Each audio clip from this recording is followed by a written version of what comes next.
होती है एक नौजवान लड़के जूनबू से, जो अपने कमरे में बैठकर वीडियो गेम खेल रहा था और उसकी लाइव स्ट्रीम भी चल रही थी। सब कुछ नॉर्मल लग रहा था, लेकिन तभी कुछ अजीब घटने लगा। अचानक उसके चैट बॉक्स में लोग बार बार एक ही बात लिखने लगे, भागो, अभी निकलो। जूनवू को पहले लगा ये सब सिर्फ उसके फैंस का कोई प्रैंक है, लेकिन तभी उसके फोन पर एक सरकारी आपातकालीन चेतावनी आई और ठीक उसी वक्त बाहर से तेज धमाके की आवाज आई। उसके बाद चीख पुकार शुरू हो गई। कंफ्यूज होकर जूनवू बालकनी में गया और जैसे ही उसने बाहर झांका, उसके होश उड़ गए। पूरा इलाका अफरा तफरी में था।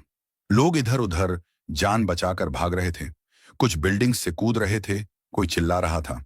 एक फायर ट्रक सड़क पर बेकाबू होकर टकरा गया और तभी उसकी नजर पड़ी। एक इंसान दूसरे इंसान को जानवरों की तरह काट रहा था। जून वो समझ ही नहीं पा रहा था कि ये हो क्या रहा है। तभी एक माँ अपनी छोटी बच्ची को बचाने के लिए हाथ में चाकू लेकर भागी, लेकिन जैसे ही उसने बेटी को पकड़ा, उसकी वही बेटी अचानक उस पर टूट पड़ी और उसे ही काटने लगी। जून वू की रूह तक कांप गई। उसे समझ नहीं आ रहा था कि अब क्या किया जाए। तभी उसके फ्लैट के दरवाजे पर जोर जोर से कोई दस्तक देने लगा। उसने धीरे से झांक कर देखा तो बाहर सब शांत लग रहा था। थोड़ी हिम्मत करके उसने दरवाजा खोला और तभी एक आदमी तेजी से अंदर घुस आया। ये उसका पड़ोसी सांगचुल था, जिससे उसकी ज्यादा बनती नहीं थी। जून वो घबरा गया और उसे जाने को कहा, लेकिन सांगचुल ने विनती करते हुए कहा कि उसे सिर्फ बाथरूम यूज करना है, बस 1 मिनट। जून वू ने झिझकते हुए हाँ कर दी और टीवी ऑन किया। तभी उसे सच्चाई का पता चला। एक अजीब और खतरनाक वायरस पूरे शहर में फैल चुका है। यह वायरस इंसानों को खतरनाक झोंबी जैसा बना देता है और अगर कोई किसी को काट ले तो वह भी वैसा ही बन जाता है। इतना सुनते ही जूनवू की नजर सांगचुल के खून से सने कपड़ों पर पड़ी। उसका शक गहराने लगा। वह तुरंत एक चाकू उठा लाया और चिल्लाया, बाहर निकलो। सांगचुल बार बार कह रहा था कि वह ठीक है, लेकिन अचानक उसकी आंखें लाल हो गईं और उसका चेहरा बदलने लगा। वह झोंबी में बदल रहा था। गुस्से और डर में जूनवू ने पूरी ताकत लगाकर उसे बाहर धक्का दे दिया और फौरन दरवाजा बंद कर लिया। लेकिन अभी वह चैन की सांस भी नहीं ले पाया था कि एक और नई मुसीबत आ गई। उसके शोर की वजह से आसपास के झोंबी सतर्क हो गए थे और बाहर खड़ा सांगचुल, जो अब पूरी तरह से झोंबी बन चुका था, उसे एक और झोंबी ने आकर बेरहमी से मार डाला। जूनवू की हालत अब पूरी तरह बिगड़ने लगी थी। आंखों के सामने जो कुछ उसने देखा वो किसी डरावने सपने से कम नहीं था। दहशत में आकर उसने सबसे पहले अपना फ्रिज खींचकर दरवाजे के सामने अड्डा दिया, ताकि बाहर से कोई झोंबी अंदर ना घुस पाए। इसके बाद उसने घबराकर अपने मम्मी पापा को कॉल करने की कोशिश की, सिर्फ ये जानने के लिए कि क्या वो अभी भी ठीक हैं। लेकिन किसी भी नंबर पर जवाब नहीं मिला। दिल की धड़कनें तेज हो रही थीं, लेकिन कुछ देर बाद उसकी माँ का एक छोटा सा मैसेज आया, हम अभी सेफ हैं, तुम घर से बाहर मत निकलना और रेस्क्यू का इंतजार करना। ये पढ़कर जूनवू को थोड़ी राहत तो मिली, लेकिन डर अब भी कायम था। रात होने पर उसने अपने पास रखे खाने के सामान को चेक किया। बहुत कम सामान बचा था। पहले उसने उसे 7 हिस्सों में बांटा ताकि कुछ दिन तो निकाल सके, लेकिन फिर दोबारा सोचा, क्या पता रेस्क्यू टीम आने में ज्यादा वक्त लग जाए। तो उसने उसी खाने को 9 छोटे छोटे हिस्सों में बांट दिया। अब उसके पास सिर्फ उम्मीद थी और थोड़ा सा खाना। अगली सुबह उसने इंटरनेट ऑन किया, शायद दुनिया के हालात समझ सके। वहां उसे कुछ ऐसे लोगों की वीडियो मिली जो मदद के लिए बुरी तरह चिल्ला रहे थे, गिड़गिड़ा रहे थे। वो अकेले नहीं था, लेकिन ये देखना और भी ज्यादा डरावना था।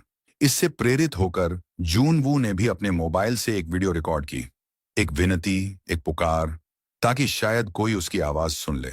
लेकिन जैसे जैसे समय बीतता गया, उसकी उम्मीदें भी टूटने लगीं। कुछ लोग तो लाइव स्ट्रीम करके अपनी मौत को दस्तक देते दिखे। वो समझ गया था कि अगर कोई मदद करने वाला होता तो अब तक शायद आ चुका होता, लेकिन अभी तक कोई नहीं आया। तभी उसकी नजर अपने कमरे में रखे एक छोटे से ड्रोन पर पड़ी। उसके दिमाग में एक आइडिया चमका। उसने फौरन अपना मोबाइल फोन ड्रोन से जोड़ दिया और उसे अपार्टमेंट से बाहर भेजा, ये जानने के लिए कि आसपास क्या चल रहा है। ड्रोन के कैमरे से मिली तस्वीरें बेहद डरावनी थीं। पूरी बिल्डिंग और कॉलोनी एक भयानक युद्ध का मैदान बन चुकी थी। हर तरफ खून, चीखें और झोंबी ही झोंबी। कोई इंसान जिंदा दिखाई ही नहीं दे रहा था। ऐसा लग रहा था जैसे अब कोई उम्मीद बाकी नहीं बची। थक हार कर खुद को थोड़ा सामान्य करने के लिए जूनवू ने फिर से अपना गेम शुरू करने की कोशिश की, जो वो पहले खेल रहा था। लेकिन जैसे ही उसने लॉगिन किया, स्क्रीन पर लिखा आया, सर्वर डिस्कनेक्टेड। लगता था जैसे इंटरनेट भी अब जवाब देने लगा था। शायद बाहर फैले ज़ॉम्बी अटैक ने सर्वर सिस्टम को भी बर्बाद करना शुरू कर दिया था। गेम नहीं चला, वीडियो नहीं खुले, तो जूनबू ने सोचा कि थोड़ा सो ही लिया जाए। लेकिन जैसे ही रात के करीब 2:30 बजे हुए, अचानक नीचे से आती कुछ अजीब आवाजों से उसकी नींद टूट गई। थोड़ी चिंता और उत्सुकता के साथ वह खिड़की के पास गया और नीचे झांका। तभी उसके कानों के पास से एक गोली सनसनाती हुई निकली। वो एक पल के लिए दहशत में आ गया, लेकिन फिर उसने जो देखा वो और भी चौंकाने वाला था। एक महिला पुलिस अफसर अकेले ही ज़ॉम्बी के झुंड से लड़ रही थी। वो अफसर बहादुर थी, डर से बेखबर, गोलियों से ज़ॉम्बी को गिरा रही थी। लेकिन हर गोली की आवाज दूसरे ज़ॉम्बी को अपनी तरफ खींच रही थी, और अब उसकी राइफल की गोलियां खत्म हो चुकी थीं। जैसे ही उसने रीलोड करने की कोशिश की, एक ज़ॉम्बी ने उस पर हमला कर दिया और उसे जमीन पर गिरा दिया। वो अफसर अब चारों तरफ से घिर चुकी थी। ज़ॉम्बी उस पर टूट पड़े थे। हार मानते हुए उसने अपनी गन उठाई और अपने ही सिर पर रख ली। शायद अब वो खुद को खत्म करने जा रही थी, लेकिन उसे ये करने का मौका भी नहीं मिला। 2 ज़ॉम्बी ने उसके हाथ पकड़ लिए और घसीटते हुए उसे बिल्डिंग की पार्किंग की तरफ ले गए। वहां पहले से ही और भी कई ज़ॉम्बी छिपे हुए थे। की आंखें भर आईं। वो ये सब चुपचाप नहीं देख सकता था। उसने अपनी पूरी ताकत से चिल्लाना शुरू किया, सिर्फ इसीलिए कि ज़ॉम्बी उस औरत से ध्यान हटाकर उसकी तरफ आ जाएं। लेकिन तब तक बहुत देर हो चुकी थी। ना वो महिला बच सकी और ना ही उसकी कोशिश काम आई। लेकिन अब एक नई मुसीबत जूनबू के दरवाजे तक आ चुकी थी। अचानक एक जोरदार धमाके की आवाज आई। दरवाजे के पीछे लगाया गया फ्रिज जोर से हिला। किसी ने बाहर से उसे लात मारी थी। वो कोई और नहीं, वही भयानक ज़ॉम्बी था जिसने उसके पड़ोसी सांगचुल को मार डाला था। अब वो सीधे जूनबू की तरफ आ रहा था। जूनबू ने डर के मारे तुरंत फ्रिज को दोबारा दरवाजे पर धकेलने की कोशिश की, लेकिन वो ज़ॉम्बी इतना ताकतवर था कि वो किसी भी पल दरवाजा तोड़ सकता था। इसी बीच जूनवू के दिमाग में एक आइडिया आया। ये ज़ॉम्बी स्मार्ट नहीं है, लेकिन मैं हूं। जैसे ही ज़ॉम्बी ने दरवाजा तोड़ना शुरू किया, जूनवू दौड़कर बालकनी पर गया और बिना कुछ सोचे वह रेलिंग से नीचे की तरफ लटक गया।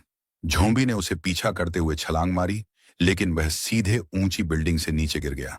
जूनवू मुश्किल से बालकनी की ग्रिल पकड़ पाया, लेकिन किसी तरह अपना संतुलन बनाते हुए वापस ऊपर चढ़ गया। एक बार फिर वो मौत के मुंह से बाल बाल बच निकला। लेकिन अब वो जानता था कि ऐसे और मौके आते रहे तो ज्यादा दिन जिंदा रह पाना आसान नहीं होगा। जूनवू ने जैसे ही नीचे झांका, उसका दिल टूटकर बिखर गया। जिसे वो बचाना चाहता था, वो बहादुर महिला पुलिस अफसर, अब खुद एक ज़ॉम्बी बन चुकी थी। उसे देखकर लग रहा था जैसे इंसानियत ने हार मान ली हो। अब जूनवू पूरी तरह टूट चुका था। उसने अपना दरवाजा और भी कसकर बंद कर लिया, जैसे खुद को इस डरावनी दुनिया से पूरी तरह अलग करना चाहता हो। उसने बाहर की दुनिया से उम्मीदें छोड़ दी। अब उसकी जिंदगी बस 4 दीवारों के अंदर ही रह गई थी। उसने अपने पापा की पुरानी शराब की बोतलें निकाल ली और धीरे धीरे पीने लगा। भूख लगी तो इंस्टेंट नूडल्स खा लिए, थक गया तो सो गया, और जब मन टूटता तो चुपचाप रो लिया।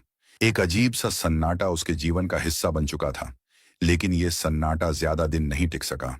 धीरे धीरे उसके पास खाने पीने का सामान भी खत्म होने लगा। अब हालात बद से बदतर हो चुके थे। उसे लगने लगा कि अब उसका अंत निकट है।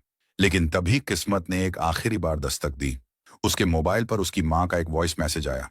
उम्मीद की हल्की सी किरण दिखी, लेकिन सिग्नल बहुत कमजोर था। मैसेज प्ले ही नहीं हो रहा था। जूनवू ने एक बड़ा रिस्क लिया। वह अपने अपार्टमेंट की खिड़की से बाहर चढ़ गया ताकि मोबाइल में बेहतर नेटवर्क आ सके। जैसे तैसे उसने सिग्नल पकड़ लिया, लेकिन जो उसने उस मैसेज में सुना, उसने उसकी आत्मा तक को झकझोर दिया। मैसेज में उसकी मम्मी और पापा की दर्द भरी चीखें थीं। ज़ॉम्बीज़ ने उन पर हमला कर दिया था। जूनवू बस सुनता रहा, बेबस, लाचार। अब उसके पास कोई नहीं बचा था। माँ बाप की मौत की खबर ने उसे भीतर तक तोड़ दिया। उसे लगा कि अब जीने का कोई मतलब नहीं रहा। लेकिन उसने हार मानने की बजाय अपने भीतर का दर्द बाहर निकालने का फैसला किया। वह गुस्से और गम से भरा हुआ था। उसने दरवाजा खोला और सामने दिखे ज़ॉम्बी पर हमला कर दिया। जानबूझकर बहुत शोर मचाया ताकि और ज़ॉम्बी उसकी तरफ आकर्षित हो जाएं। लेकिन जब कोई रिएक्शन नहीं आया तो उसने डरते डरते एक कदम बाहर रखा। जैसे ही वह बाहर निकला, सामने से ज़ॉम्बी का एक बड़ा झुंड उसकी तरफ दौड़ता हुआ आ गया। जूनवू तैयार तो था, लेकिन अंदर से बेहद डरा हुआ। वो दौड़ पड़ा।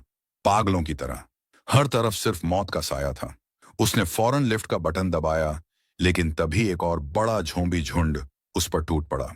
किसी तरह वह पास में पड़े एक कचरे के डिब्बे के पीछे छिप गया। सांस रोककर बैठा रहा। झोंबीज पास से गुजर गए और शायद उसे नहीं देख पाए। मौका मिलते ही वह तुरंत अपने अपार्टमेंट की ओर भागा, लेकिन तभी उसे पीछे से किसी के कदमों की आहट सुनाई दी। शुक्र की बात यह थी कि पीछा कर रहा झोंबी अंधा था।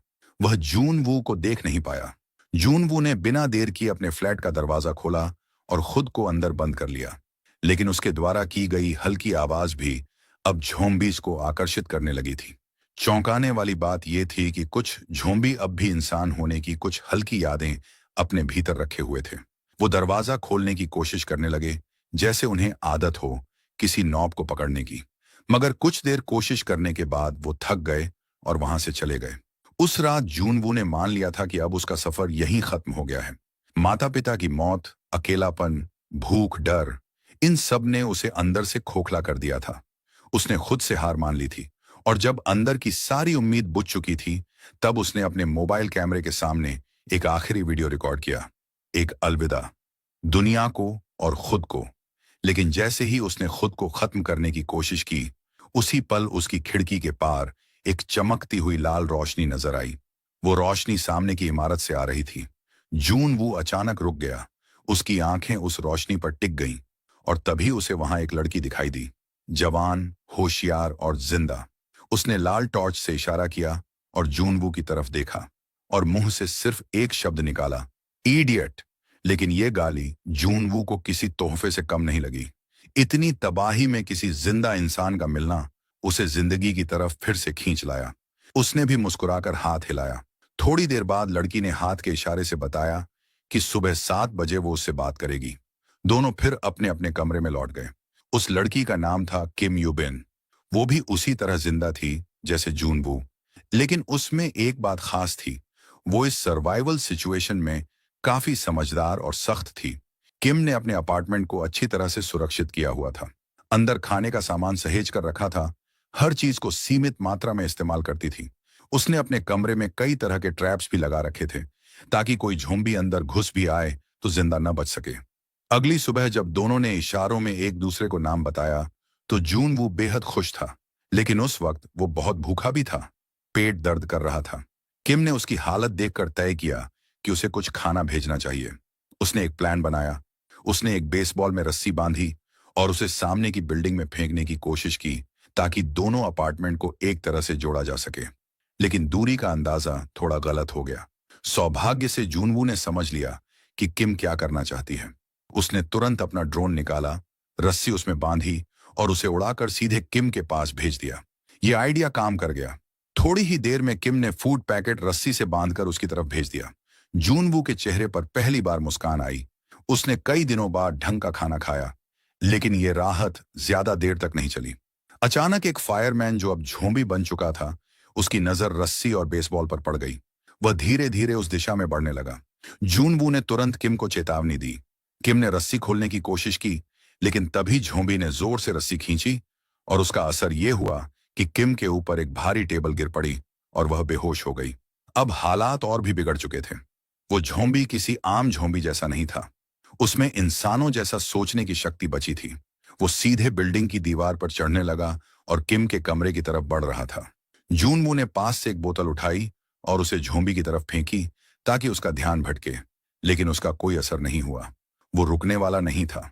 अब आखिरी कोशिश के तौर पर जूनवू ने फिर से अपना ड्रोन उड़ाया।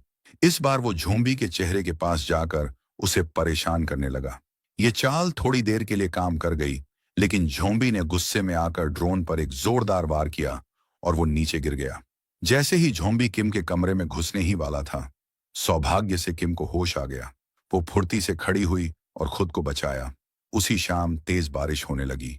दोनों ने इस मौके का फायदा उठाया। उन्होंने बर्तन और कटोरे बाहर रख दिए, ताकि पानी इकट्ठा कर सकें। इतने दिनों बाद उन्हें पानी की भी उम्मीद नजर आई। फिर किम ने दूरबीन निकाली और एक दिलचस्प चीज देखी। पास की एक बिल्डिंग के 8वें फ्लोर पर कोई झोंबी नहीं था। शायद वहां कुछ खास था, या शायद कोई मौका। समय अब तेजी से आगे बढ़ रहा था, लेकिन उनके पास जो थोड़ा बहुत खाना बचा था, वो अब लगभग खत्म हो चुका था। हालात ऐसे हो चुके थे कि अगर उन्हें जिंदा रहना है तो अब अपार्टमेंट से बाहर निकलकर कुछ खाने का इंतजाम करना ही होगा। डर अपनी जगह था, लेकिन भूख अब जानलेवा बन चुकी थी। उस रात जूनवू ने तय किया कि वो खुद जाकर कुछ खाने का सामान ढूंढेगा। उसने अपने पैरों पर तौलिया लपेट लिया ताकि चलते वक्त कोई आवाज ना हो। फिर हाथ में बेसबॉल बैट लिया और धीरे से दरवाजे को खोला। बाहर गलियारे में सब कुछ शांत था और डरावना भी। चलते चलते उसकी नजर एक लाश पर पड़ी। वो उसके ही किसी पड़ोसी की थी। लाश के पास कुछ चाबियां पड़ी थीं। जूनवू ने वो चाबियां उठाई और पास वाले एक फ्लैट का दरवाजा खोल लिया। जैसे ही वो अंदर गया, वहां एक आदमी फर्श पर पड़ा था। उसने सावधानी से एक जूता उठाकर उस पर फेंका। कोई हरकत नहीं हुई। लग रहा था कि वह मर चुका है। थोड़ी राहत महसूस करते हुए जूनवू ने पूरे घर की तलाशी लेनी शुरू कर दी। फ्रिज खोलते ही सड़ी हुई चीजों की बदबू ने उसे उल्टी करवा दी। लेकिन शुक्र है, कुछ डिब्बा बंद खाना और ड्रिंक्स अब भी सही सलामत थे। उसने उन्हें पैक किया और वापसी की तैयारी की। जाते वक्त उसे और भी खाने के पैकेट और 2 वॉकी टॉकी भी मिल गए। लेकिन बस यहीं पर उससे एक चूक हो गई। जिज्ञासावश उसने वहां पड़ी लाश को गौर से देखने की कोशिश की और तभी पीछे से एक झोंबी ने उस पर झपट्टा मारा। जून वू ने फुर्ती से उस पड़ी हुई लाश को अपनी ढाल बना लिया और झोंबी का वार रोक लिया। फिर बिना पीछे देखे वह दौड़ पड़ा, भागता हुआ अपने फ्लैट की ओर और जाकर जोर से दरवाजा बंद कर लिया। दिल बुरी तरह धड़क रहा था, लेकिन जान बच गई थी। उस रात जून वू ने कई दिनों बाद भरपेट और चैन से खाना खाया। फिर उसने एक बॉक्स में आधा खाना और एक वॉकी टॉकी रखा और उसे रस्सी के जरिए किम की बिल्डिंग तक पहुंचा दिया। अगली सुबह वॉकी टॉकी पर किम की मीठी सी आवाज सुनाई दी। शुक्रिया कहा। जून वू के लिए ये एक इमोशनल पल था। इतने दिनों बाद किसी इंसानी आवाज को सुनना, जैसे फिर से उम्मीद लौट आई हो। अब दोनों हर दिन वॉकी टॉकी पर बातें करने लगे। उनकी ये दोस्ती इस बर्बाद हो चुकी दुनिया में एक नई रोशनी बन गई थी। बातों बातों में वो हंसते भी थे और डरते भी, लेकिन एक दूसरे का साथ ही उन्हें मजबूत बनाए हुए था। इसी दौरान एक शाम जब वे आराम से बातें कर रहे थे, तभी उन्होंने एक अजीब सी आवाज सुनी, जैसे बाहर बारिश हो रही हो। जून वो खिड़की की ओर दौड़ा, पानी इकट्ठा करने की उम्मीद में। लेकिन जैसे ही उसने खिड़की खोली, उसके चेहरे का रंग उड़ गया। वो कोई बारिश नहीं थी, वो तो झोंबीज के दौड़ते कदमों की गूंज थी। पता नहीं क्यों, लेकिन इस बार सारे झोंबी एक साथ पागल हो चुके थे और इमारतों की तरफ दौड़ रहे थे। जून वू और किम दोनों तुरंत जमीन पर लेट गए। अब एक हल्की सी भी आवाज उनकी मौत बन सकती थी। किम ने अपने पास रखा एक एक्स उठाया, लेकिन गलती से उसके हाथ से एक शेल्फ टकरा गया और वह जोर से गिर गया। आवाज सुनते ही झोंबीज का ध्यान उसकी ओर चला गया। वो धीरे धीरे उसके अपार्टमेंट की ओर बढ़ने लगे। किम बुरी तरह घबरा गई। दरवाजे के पास कदमों की आहट सुनाई देने लगी। तभी जून वू ने तुरंत वॉकी टॉकी पर उससे उसका अपार्टमेंट नंबर पूछा। जैसे ही झोंबी उसके दरवाजे तक पहुंचे, ठीक उसी समय पास वाले फ्लैट में एक मोबाइल की रिंगटोन बजने लगी। झोंबीज उस तरफ मुड़ गए, कंफ्यूज हो गए, और तभी सच्चाई सामने आई। जून वू ने बड़ी चालाकी से किम के पड़ोसी के मोबाइल नंबर पर कॉल किया था ताकि झोंबीज का ध्यान भटका सके। उसकी तेज सूझबूझ ने किम की जान बचा ली। अब हालात पूरी तरह हाथ से निकल चुके थे। जून वू और किम जिस फ्लोर पर रह रहे थे, वहां झोंबीज का कब्जा हो चुका था। ऊपर से उनका खाना भी लगभग खत्म हो गया था। अब यहां रहना सीधा मौत को गले लगाने जैसा था। दोनों ने मिलकर एक प्लान बनाया। वो अब उस फ्लोर पर शिफ्ट होंगे जिसे किम पहले ही झोंबी फ्री स्काउट कर चुकी थी। किम ने अपने अपार्टमेंट से रस्सी नीचे की तरफ मजबूती से बांधी। जून वू ने कहा कि वो पहले जाएगा, लेकिन किम ने कुछ भी सुने बिना बिना किसी झिझक के सीधे अपने अपार्टमेंट से छलांग लगा दी। जैसे ही वो नीचे उतरी, चारों तरफ से झोंबीज उस पर टूट पड़े। लेकिन किम तैयार थी। उसने तुरंत अपनी क्लाइंबिंग पिक निकाली और झोंबीज को चीरती हुई आगे बढ़ने लगी। ऊपर से यह सब देख जून वू दंग रह गया। लेकिन अगले ही पल एक झोंबी ने किम को पीछे से धक्का दे दिया और वो गिर पड़ी। उसी वक्त जून वू भी नीचे कूद आया और उस झोंबी पर वार कर दिया। उसने किम को खींचते हुए सीढ़ियों के रास्ते अंदर ले आया और दोनों ने मिलकर कांच का दरवाजा बंद कर दिया। झोंबीज का झुंड ठीक पीछे था और दरवाजा अब टूटने ही वाला था। ऐसे में उन्होंने तुरंत लिफ्ट में छलांग लगा दी। किस्मत से लिफ्ट में बैकअप पावर अब भी चालू थी। लिफ्ट उन्हें सीधे उस 8वें फ्लोर पर ले गई जिसे उन्होंने पहले से ही स्काउट कर रखा था। वहां ज्यादा खतरा नहीं था। फ्लोर पर पहुंचते ही दोनों ने एक एक करके सभी दरवाजे चेक करने शुरू कर दिए ताकि कोई सेफ रूम मिल जाए। लेकिन तभी बरामदे में उन्हें एक अकेला झोंबी दिखाई दिया। जूनवू ने सोचा कि अकेला है तो इससे निपट लिया जाएगा, लेकिन जैसे ही वह आगे बढ़ा, स्टेयरवेल से पूरी झोंबी की भीड़ अंदर घुस आई। अब हालात एकदम बेकाबू हो चुके थे। किम दरवाजे खोलने की कोशिश में लग गई, जबकि जूनवू एक गेट तोड़कर झोंबीज का रास्ता रोकने लगा। तभी अचानक एक दरवाजा खुला और एक हाथ बाहर आया। उसने किम को अंदर खींच लिया। कुछ ही सेकंड में एक स्मोक ग्रेनेड हॉलवे में फेंका गया और एक रहस्यमयी आदमी सामने आया। उसने जूनवू को भी अंदर खींच लिया। फिलहाल दोनों सुरक्षित थे, लेकिन किम अब भी सतर्क थी, क्योंकि उसे याद था कि यह फ्लोर तो पूरी तरह खाली था। तो यह आदमी यहां कैसे? वह आदमी पानी लेकर आया और बोला, घबराओ मत, मैं तुम्हारी हालत समझ सकता हूं। वह खुद भी थका हुआ लग रहा था। जब उसने पानी एक ही घूंट में पी लिया, तब जाकर जूनवू और किम ने भी धीरे धीरे पीना शुरू किया। वह आदमी काफी फ्रेंडली लग रहा था। फिर उसने खाने का सामान निकाला। दोनों इतने भूखे थे कि खाना देखकर जैसे टूट पड़े। आदमी ने कहा, आराम से खाओ, मैंने रेडियो पर सुना है कि रेस्क्यू टीम रास्ते में है। ये सुनते ही जूनवू और किम की आंखों में उम्मीद की चमक लौट आई। इतने दिनों के बाद उन्हें पहली बार लगा कि शायद सच में अब वो बच सकते हैं। लेकिन तभी किम को कुछ अजीब लगा। उसने कमरे के चारों तरफ नजर दौड़ाई। दीवारों पर कुछ फैमिली फोटो थीं, लेकिन उनमें से कोई भी उस आदमी से मेल नहीं खाता था। वो उलझन में पड़ गई और तभी जूनवू अचानक उसकी बगल में बेहोश होकर गिर गया। किम घबरा गई, लेकिन अब उसकी भी नजरें धुंधली होने लगी थीं और कुछ सेकंड में वह भी फर्श पर गिर पड़ी। उस रहस्यमयी आदमी का असली चेहरा अब सामने आने वाला था। जैसे ही किम होश में आई, उसने खुद को एक अजीब से कमरे में पाया। उसकी आंखों के सामने एक महिला थी जो किसी जंजीर से बंधी हुई थी। उसकी आंखें लाल थीं और उसके शरीर से अजीब हरकतें हो रही थीं। तभी उसे एहसास हुआ, ये कोई और नहीं, उस आदमी की पत्नी थी, लेकिन अब वो पूरी तरह ज़ॉम्बी बन चुकी थी। वो आदमी अपनी पत्नी को किसी भी हाल में खोना नहीं चाहता था, इसलिए जब वो ज़ॉम्बी बन गई, तब भी उसने उसे अपने पास ही रखा और उसकी भूख मिटाने के लिए वो चुपचाप दूसरे बचे हुए लोगों को लाकर उसे खिला देता था। इस बिल्डिंग की जो पुरानी फैमिली थी, वो सब अब इस खौफनाक भूख का हिस्सा बन चुकी थी। किम के सामने अब असली खतरा था, सिर्फ ज़ॉम्बी नहीं, बल्कि इंसानी पागलपन। वो आदमी बाहर से धीरे धीरे रस्सी डीली करने लगा, जिससे ज़ॉम्बी पत्नी बंधी थी। किम की चीख सुनाई दी, लेकिन उसके पास भागने की जगह नहीं थी। डर से कांपती हुई वो पीछे हटने लगी। उसी पल जूनवू की भी आंख खुल गई। हालात समझते ही उसने लड़खड़ाते हुए खुद को उठाया और बंदूक लेकर उस आदमी पर तान दी। पर वो आदमी बिल्कुल शांत था, मानो उसने हार मान ली हो। उसकी आंखों में सिर्फ थकावट थी। जूनवू ने आगे बढ़कर रस्सी पकड़ने की कोशिश की, लेकिन ज़ॉम्बी इतनी ताकतवर थी कि वो काबू में नहीं आई। रस्सी उसके हाथ से फिसल गई और खतरा और पास आ गया।